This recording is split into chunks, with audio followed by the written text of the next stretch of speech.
Hey CG crew, what it do? What a hell of a PGA championship. A fantastic fucking week of golf. Like, one of my favorite tournaments I've seen in a long time. And, oh man, we're a little disappointed. Thought we had another winner on the year. I mean, even after the first round, I was already honestly trying not to count my money once I saw Brooks coming out firing. I knew he was going to be in contention come Sunday. And turns out the old 50-year-old lefty is the guy that he could not overcome. Did not see that coming at all, but what a fucking performance from Phil. Like, my God. The dude at 50 is just balling. So, you know what? Before we get into the PGA Championship recap, I have to get into what I'm smoking today for you guys. Today, I am smoking nothing. I'm on a tea break, also known as a tolerance break. So for this week and next week, you will not see me enjoying the ganj on this podcast. But rest assured, in a couple weeks' time, we'll be back. And apparently getting higher than ever, because that's what tolerance breaks are for. Well, that among some other things. But so we're not smoking today. So we get to go through this PGA Championship performance by Phil with some sobriety here, and it's a good thing, because just looking at this performance from Phil will want to get you high. So Phil finishes at 6 under on Kiowa. Kiowa, a phenomenal track. I would love to see them host the U.S. Open too. I mean, with the paspalum greens, maybe a bit tougher to get them rolling as lightning quick as you'd like to see at a U.S. Open, but if there's any way they can get this course dried out enough and running quick enough for a U.S. Open, which, I mean, the layout this week was still pretty difficult, especially when the wind got up. These guys were getting torched, so would absolutely love to see a U.S. Open at this layout. Phil becomes, I'm sure you've heard by now, the first golfer aged 50 or older to win a major championship. Unreal stuff from Phil. So Phil, let's see what lefty did this week. He gained the most strokes off the tee in a major since he came second at the 2014 PGA Championship. Phil also this week gained 12.9 strokes tee to green at the PGA Championship. That is his best performance ever at a major. Of course, keep in mind that we do not get strokes gain data at Augusta, so potentially he's performed better tee to green at a Masters. But in all the other majors, no, this is throughout the course of his career since we've had strokes gain data. This is the best tee to green performance Phil Mickelson has ever had in a major. And those 12.9 strokes gained tee to green are the most he's gained tee to green since the 2012 Genesis. So in almost a decade, this is the best that Phil has struck the ball in a PGA Tour event. I mean, we played Phil a few weeks back. He was he was the first round leader, or was pushing for the first round lead. I can't exactly remember what event it was, but I remember we touted Phil and played Phil a few weeks back. As a matter of fact, let's go take a look. It was at... Oh, don't tell me it was at Wells Fargo. Was it his last start before this PGA Championship that we were playing him?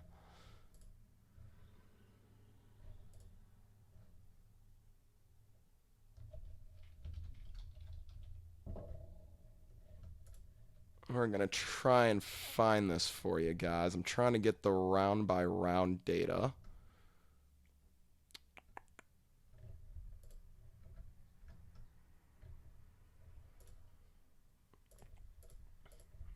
You know what? It doesn't want to show it to me. Yep, no, it was. So in his last start we played him, Phil opened with a 64, then struggled in his final 3 rounds, shooting 75, 76, 76. And the reason we played Phil a couple weeks back at his last start at Quail, that was at the Wells Fargo, was because the ball striking's been really, really good for Phil lately. You know, he did fall apart over those last 3 rounds at Wells Fargo, but man, over the last couple of months, the ball striking's been good. Not nearly as good as we saw, right, at the PGA Championship, but Phil was at least sort of on the radar, right, at Quail. But this week, he absolutely blew all expectations away. I would be shocked if Phil repeats this performance again in his career, obviously. I'm sure everyone would be shocked if he does. Man, gained 8 strokes on approach. gained across the board as far as tee to green, around the green, putting. It was, a tip of the cap to Phil. It was awesome to watch those crowds on Sunday. People just grabbing his shoulders, wanting to get a piece of Phil in the moment. And he himself mentioned how unnerving that was. But it was a scene unlike any that I can remember. Tiger, obviously, his Masters win a couple years ago was absolutely incredible and a scene that we'll never see again in golf. But this had its own unique feel. The Phil backers feel like a little more of a rowdy crowd. And man, it's fun to see. Phil's the fucking man. On 16, he uncorked, or it was either 16 or 18, he uncorked the longest drive of the fucking day, out driving Bryson. Bryson had hit at 363. Phil just reared back and corked one at 366. At 50 years old, this guy is a special athlete. Obviously, he's a World Golf Hall of Famer. Just a big-time cherry on the top for Phil's career, and maybe it gives him a little bit of not motivation, I'm sure he's plenty motivated, but a little bit of confidence that he can maybe finish that career Grand Slam and polish off a win at a U.S. Open. He now has 5 years of exemptions into U.S. Opens. His exemptions had run out, so what a timely win for Phil here at the PGA Championship. I'm really excited for Phil. I'm really excited for what this might mean for Tiger Woods, who was undoubtedly watching what Phil was doing this week, and hopefully gaining some confidence himself that he can return from those nasty right leg injuries from the car crash and maybe stamp his name on another major tournament as well when he's in his 50s. So, Phil, man, this guy's winning on the Champions Tour and winning PGA Championships. That's fucking unbelievable. Our pre-tournament winner, as you know, was Brooks Koepka. We went out on a limb, and, we trusted that when Brooks said he could hit every shot he needed to hit, we're going to go ahead and trust that. And if Brooks is feeling right, we knew at a PGA Championship he was being severely underlooked, going off at 45 or 50 to 1 in the betting odds, 3% ownership in Draftkings. Shout out to Brooks for making sure we profited this week in Draftkings. But, man, the par fives on Sunday just ripped my heart out. I had plenty on the outrights on Brooks this week.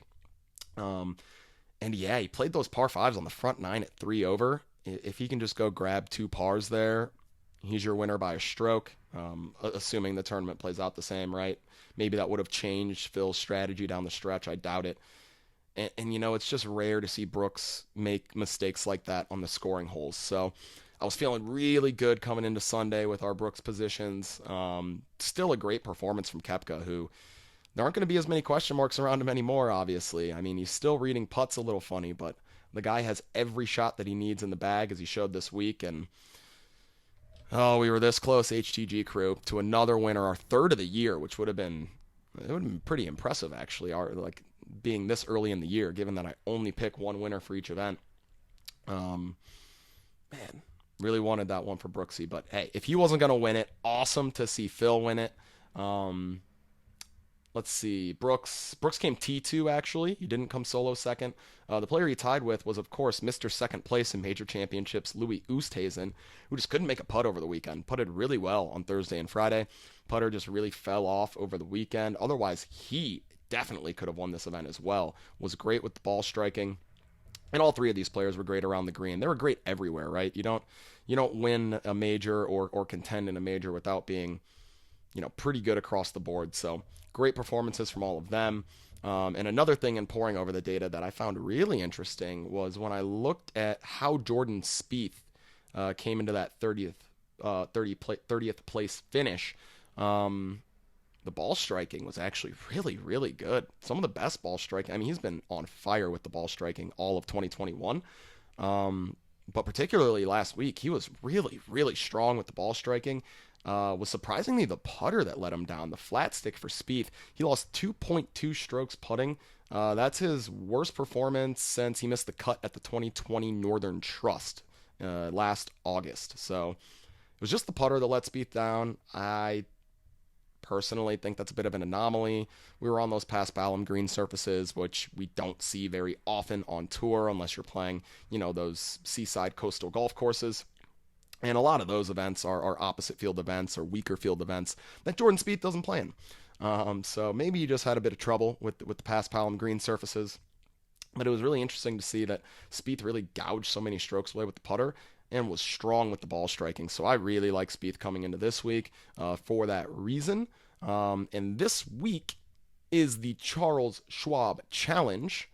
A huge step down from the action last week. I was surprised to see Phil in the field. I'm recording this on a Tuesday. I expect Phil to withdraw. If Phil shows up in Fort Worth, I'll be surprised. But Phil's in the field. We have a pretty strong field again this year. We had a strong field last year, in which Daniel Berger won at -15 in a playoff over Colin Morikawa. Berger birdied his 72nd hole, the 18th. Morikawa had about 5 feet for his birdie to win the event. Power lip out, and off we went to a playoff, which Berger was able to win. We're playing Colonial Country Club. I already mentioned we're in Fort Worth, Texas. Par 70, this golf course, 7,209 yards, and we are playing on bent green surfaces. Since we're playing at a par 70, we only get those 2 par 5s this week.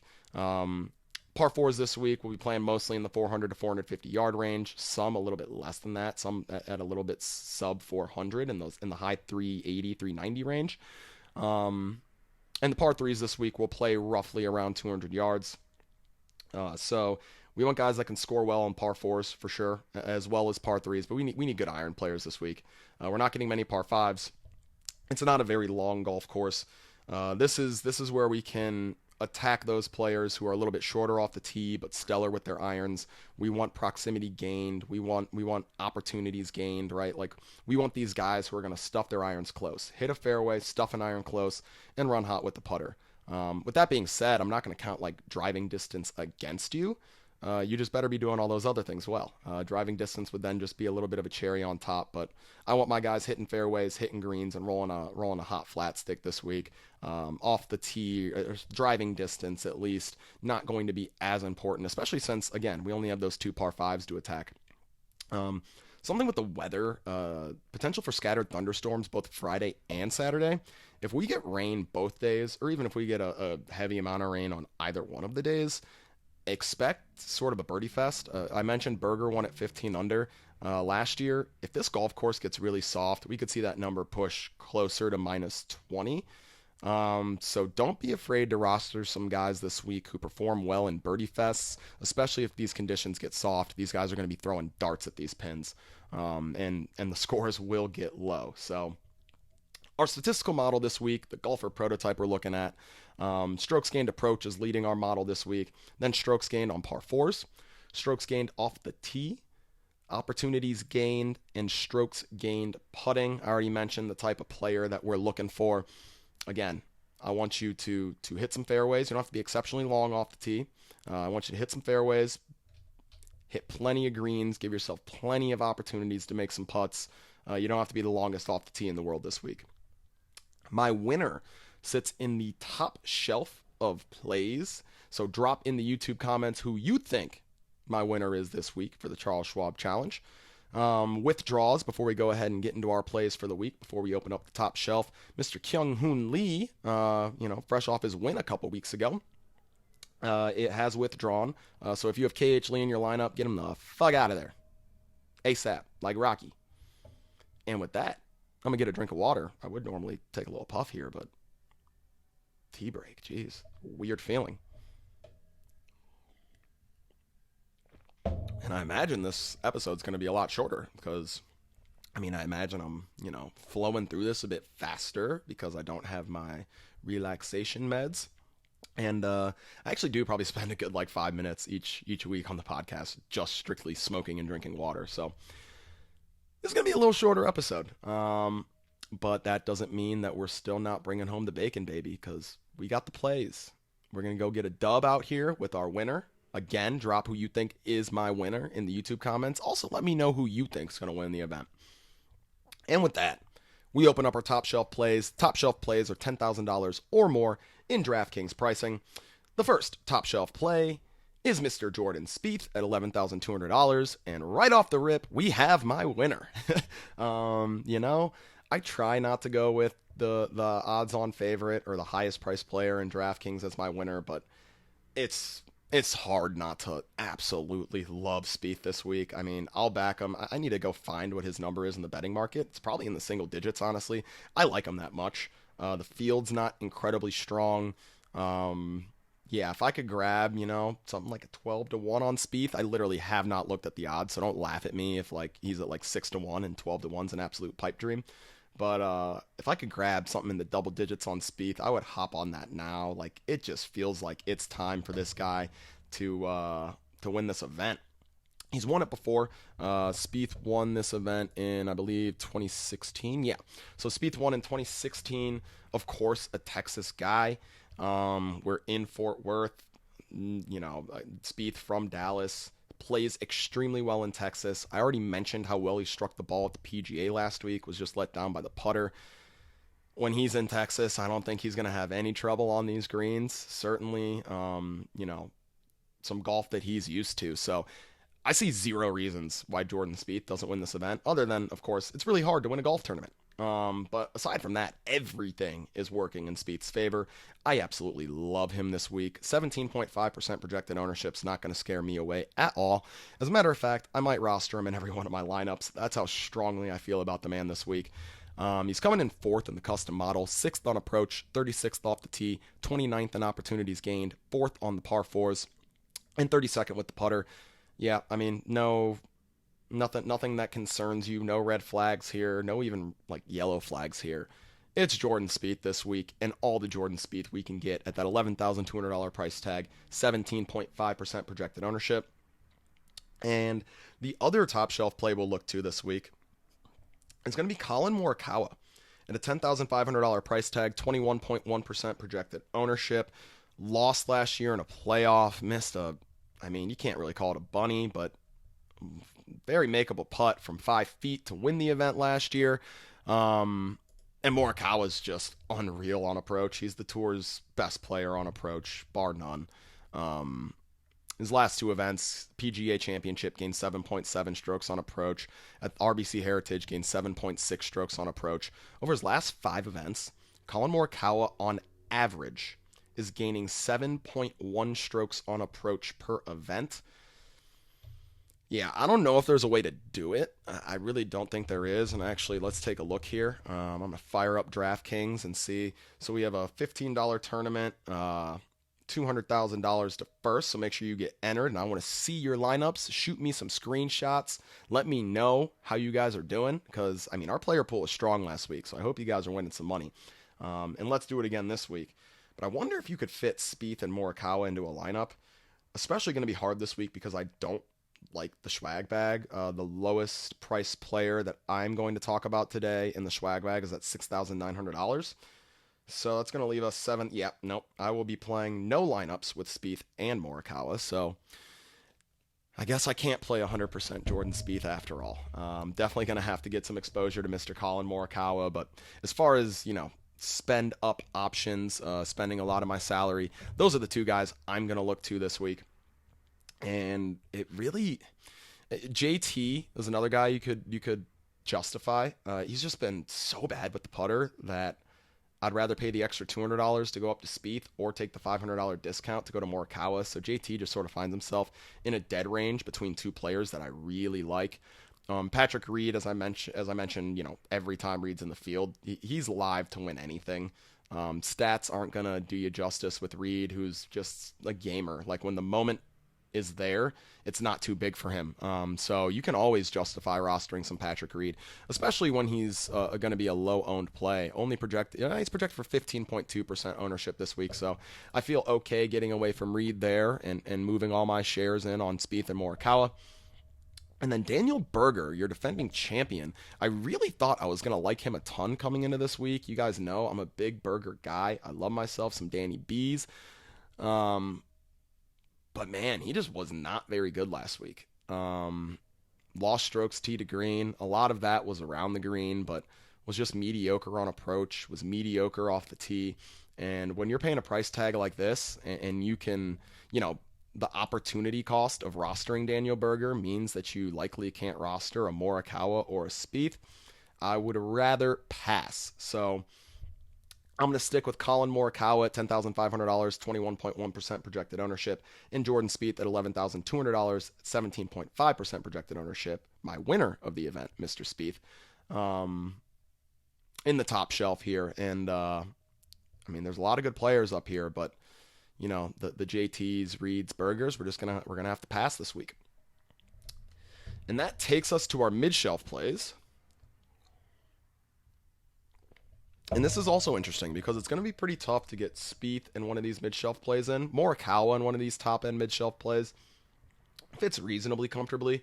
But if you want to roster Spieth in one of these, mid-shelf plays up here, like a Will Zalatoris at $9,900, 13.6% projected ownership, that's going to get a little bit tougher. But Zalatoris looking great, coming in 17th in the custom model, first on approach. 62nd off the tee is the concern, as well as the putter, where he's 103rd. He's been really bad with the putter lately, but he can spike with the putter. Zalatoris, a guy who he's either going to lose gobs of strokes with the putter or gain gobs of strokes with the putter. I guess the PGA Championship last week being an exception. He lost 0.3 strokes with the putter there, but lost 4.3 strokes at the Byron Nelson with the putter, lost 2.2 strokes while missing the cut at the Wells Fargo with the putter, but then gained 3.8 strokes at the RBC Heritage with the putter. So we know he has upside to gain with the putter, and if he does, then he's going to be very live this week. He gained 8.2 strokes on approach at the PGA Championship and 9.5 strokes on approach at the Byron Nelson. He's been outperforming Morikawa over those events on approach. And through his last 5 events, he's gained 5.1 strokes on approach on average. So not quite Morikawa's 7.1, but a discount Morikawa, if you will. And if he gets hot with the putter, if you will.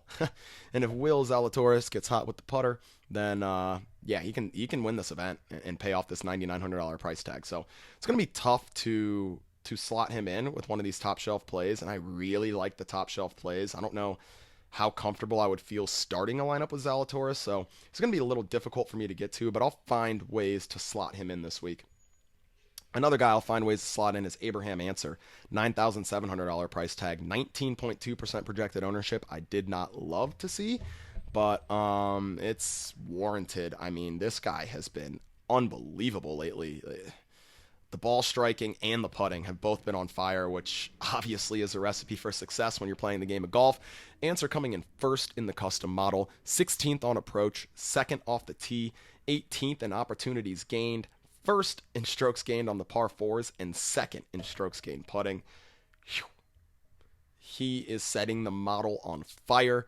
The $9,700 price tag is so rich, but this guy's just gaining strokes in bunches. Let's go over his last, over his last 5 measured events.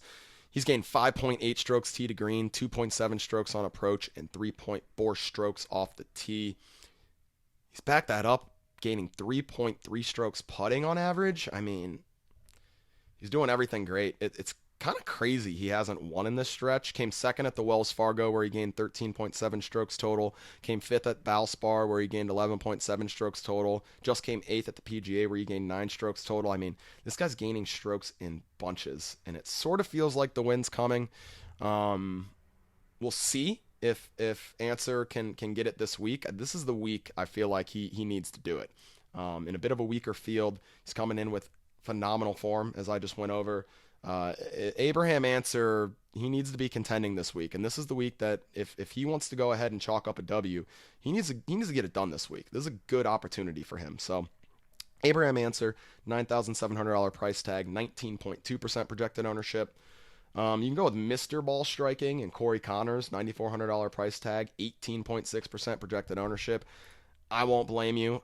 Connors' price tag continues to balloon, but that's because Connors continues to be one of the best ball strikers on tour. I don't know if he's just playing a little bit above his head or if this is like sort of the new norm for Corey Connors, but man, he's been good with the ball striking. Over his last 5, gained 4.5 strokes on approach on average, 3.4 strokes off the tee. Last week at the PGA, gained 5.1 strokes on approach, 3.6 strokes off the tee. He lost strokes around the green and putting. The story is always the same with Connors. If he can be solid around the green and with the putter, he's alive to win, and he's probably coming in the top 10. So Corey Connors, I can't I can't tell you not to play the guy at a $9,400 price tag, even though the price tag just continues to balloon. The guy continues to back it up, not only with great ball striking performances, but solid finishes as well. In terms of placing in the tournaments and DraftKings scoring. So Connor's looking good at $9,400 and 18.6% projected ownership. I would probably rather take a flyer on Joaquin Niemann. $9,300 price tag, 17.4% projected ownership. I shouldn't call it a flyer. Niemann, an absolute stud. In my opinion, a more talented player than Corey Connors.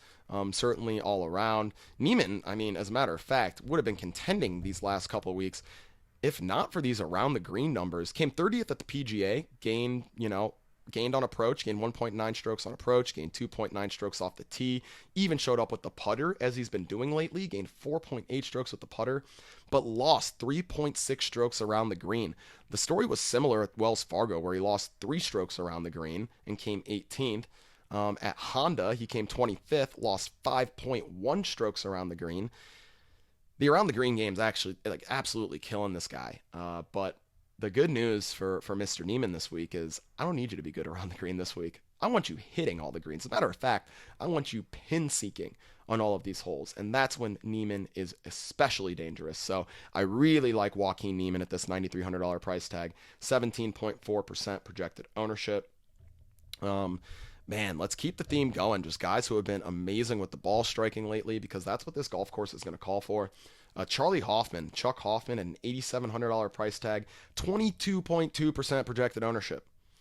I said I was fading Hoffman last week because of his ownership projection, so you can bet where I'm going to be this week. I will be fading him again at 22.2% projected ownership. That is a wild number for some of these guys he's priced around. But, at the PGA last week, it was just more of the same. I was not rewarded for fading Mr. Hoffman, who gained another 8.1 strokes tee to green, gained 8.2 strokes on approach. He lost 1.4 strokes around the green and lost 0.1 strokes putting and was still able to come 17th. Hoffman's been amazing. Over his last 5, he's gained 5.2 strokes on approach on average. I mean, the guy's been stellar. There's not much else to say about it. Coming in 13th in the custom model, 7th on approach, 29th off the tee, 16th in opportunities gained, 59th on the par 4s, and 62nd with the putter. And I want to back up really quickly to Joaquin Niemann, his model numbers, just to give you guys a little more reasoning why I'm really feeling myself some Niemann this week. Niemann coming in 3rd in the custom model, 18th on approach, 12th off the tee, 34th in opportunities gained, 11th on the par 4s, and 8th in strokes gained putting, doing everything we want to see well. So don't sleep on Mr. Niemann this week. But if you're a Chuck Hoffman person, you're a Hoffman truther, a Chuck truther, go ahead and fire up Chuck Hoffman, because the dude's been absolutely balling. But I don't love the 22.2% projected ownership. A guy who I moved off of for the PGA Championship because he's been so bad around the green lately is Mr. Kevin Streelman, $8,300 price tag, 9.8% projected ownership. So, of course, Streelman proceeded to have his best around the green performance in quite some time. Gained 2 strokes around the green last week en route to an 8th place finish. But prior to that, had lost strokes around the green in his last 5 events. But again, around the green, I'm not concerned about here. What I am concerned about is the ball striking, and Streelman can do that for sure. Over his last 5, he's gained 2.5 strokes on approach on average, 3.3 strokes tee to green. Streelman coming in the custom model, 6th. He's 10th on approach, 15th off the tee, 6th in opportunities gained. So the ball striking statistics are just stellar. 40th in strokes gained on the par 4s and 70th in strokes gained putting. Excuse me. So Streelman, another one of these guys whose ball striking and form in ball striking, right, his ball striking form, I should say, just really points us to a guy who should have some success this week. And we get him sub 10%, sub double digits. We get him in single digit ownership, which is nice.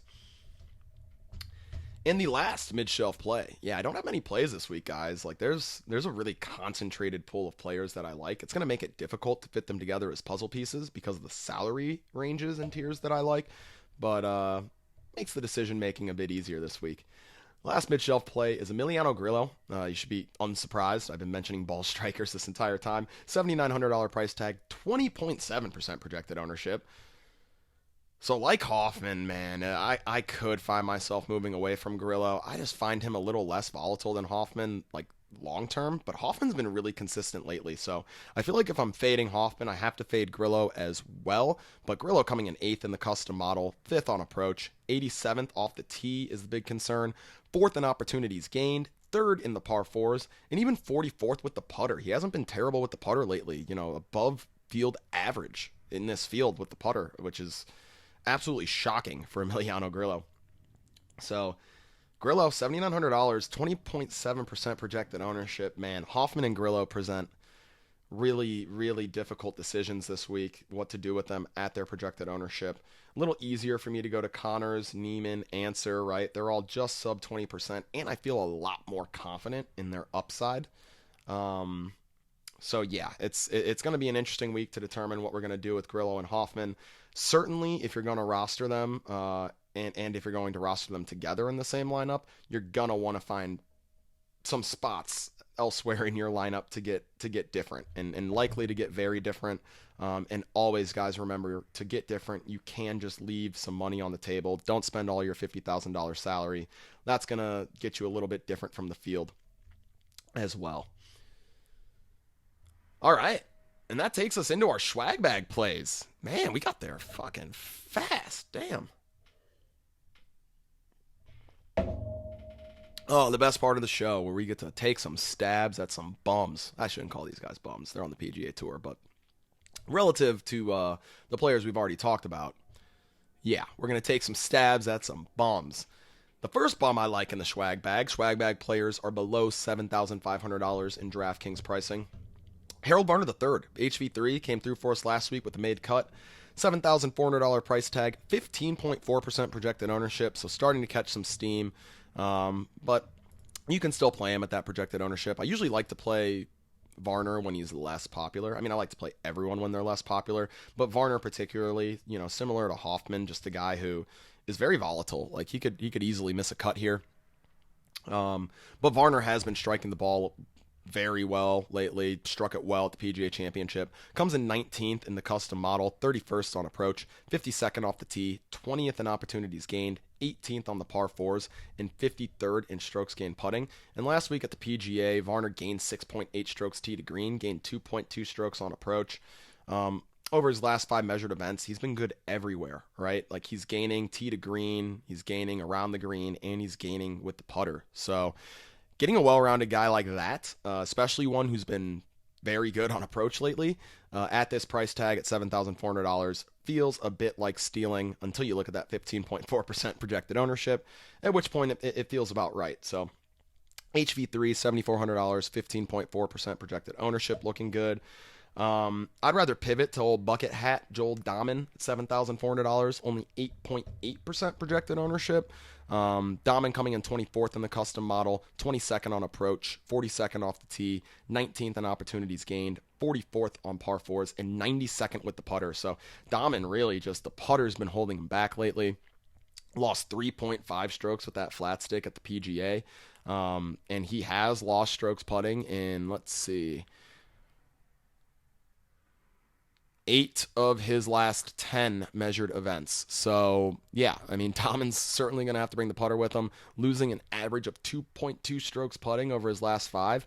If he can just be neutral with the putter, he's going to pay this price tag off big time because the ball striking is there. So I like going to bucket hat to turn around these putting woes this week. $7,400 price tag, 8.8% projected ownership. This guy presents you a lot of upside, so don't be afraid to go to old Joel Dahman this week.